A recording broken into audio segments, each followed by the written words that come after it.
Hi guys! Magandang gabi! Welcome back po dito sa Gandara SRU channel for Showbiz Update. Andito na naman nga po akong muli, nagbabalik ang inyong lingkod na si Gandara, ang nagmamaganda ninyong kachismos ang Kimpaw upang maghatid sa inyo ng latest update and fresh happenings patungkol kay Kim Chiu and Paolo Avellino.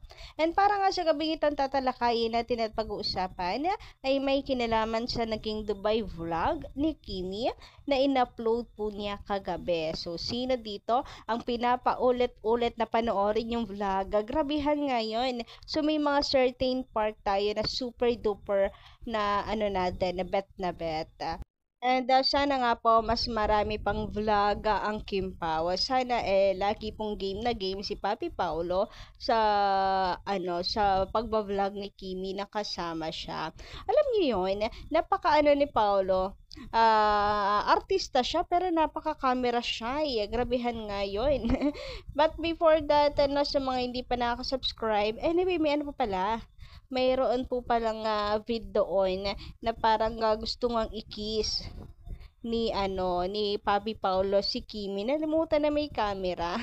Nakakaloka. So pag-uusapan natin yan at tatalakayin natin yan at pag-uusapan. But before that, sa mga di pa nakaka-subscribe dito sa ating channel, maaari lamang na pindutin po ninyo ang subscribe button at notification bell para mag-i-updated po kayo at ma-notify tuwing may bago tayong chika at balita hinggil sa Kimpaw. Basta mga balita na may kinalaman kay Kim Chiu and Paolo Avellino, sagot na po natin yan.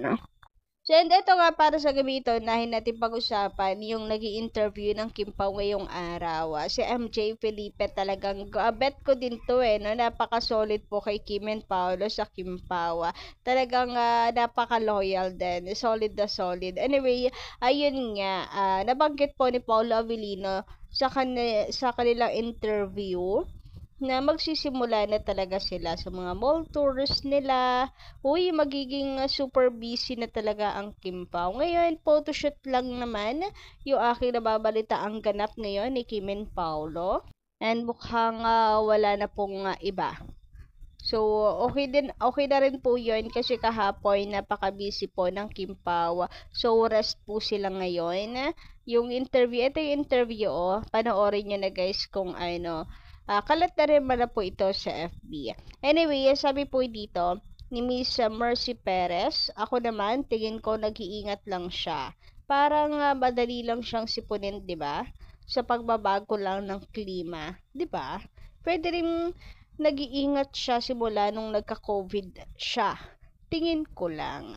So, about po ito sa lagi naka-face mask, lagi naka-sombrero, hoodie, laging naka-shade, si Paolo Avellino na parang laging takot ipakita yung mukha niya sa publiko. Meron nagtatanong kasi bakit lagi na lang nagtatago si Paolo Avellino, sila lang naman yung magkakasama. So, malay yun naman nag-iingat na nga lang din dahil na rin sa nangyari nga po, di ba, na COVID, and then, Hoy, kayo guys, ngayong panahon na to parang meron na naman po epidemya na papasok. So, mas okay na po yun. Tayo po yung mag-ingat guys. Mall tour pa naman ang Kimpaw. Anyway, ayaw kong panic. Praying for safety na lang po ng everyone. Samantala, sabi naman dito ni Madama Flora Oseo, magandang gabi, shoutout and Happy New Year, buhay showbiz. Si Paolo napaka-private na tao. Dati nga napagkakamalan yan o napagkakamalan siya na suplado. Pero ngayon, malaki ang pinagbago ng personality niya. Mahirap naman talaga kung pareho kayong nasa showbiz.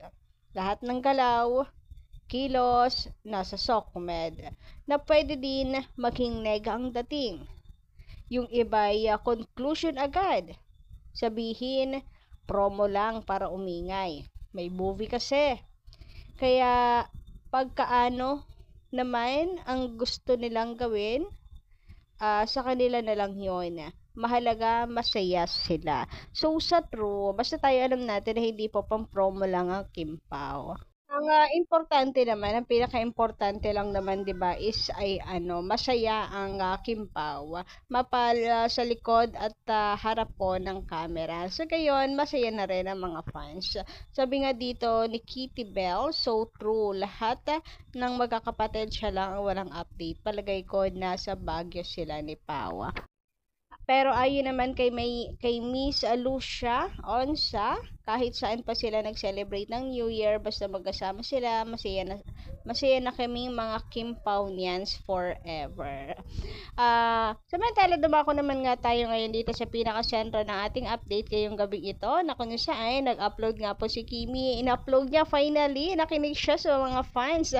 Sabi niya kasi medyo matagal na yung Dubai vlog. Parang nahihiya si Kim na i-upload pa yung video kasi nga naman, di ba last year pa to, naabot na ng 2025. Pero, syempre, game na game tayo dyan. Hoy, vlog ng Kim Pao yan. Ano ba? Kahit 2026 mo i-upload yan, Kimi, for the go pa rin.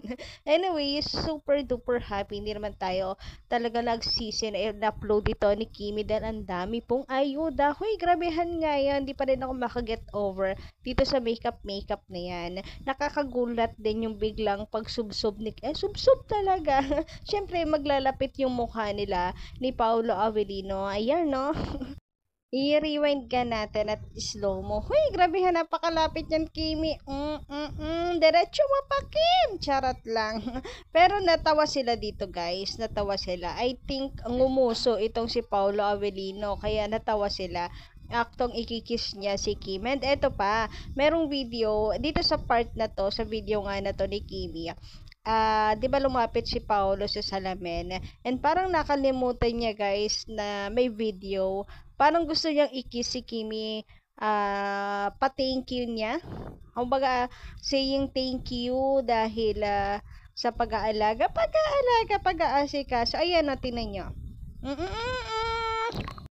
So, eto nga, ano na natin, i-slow mo. Tinan niyo yung uso ni Pao. Charot.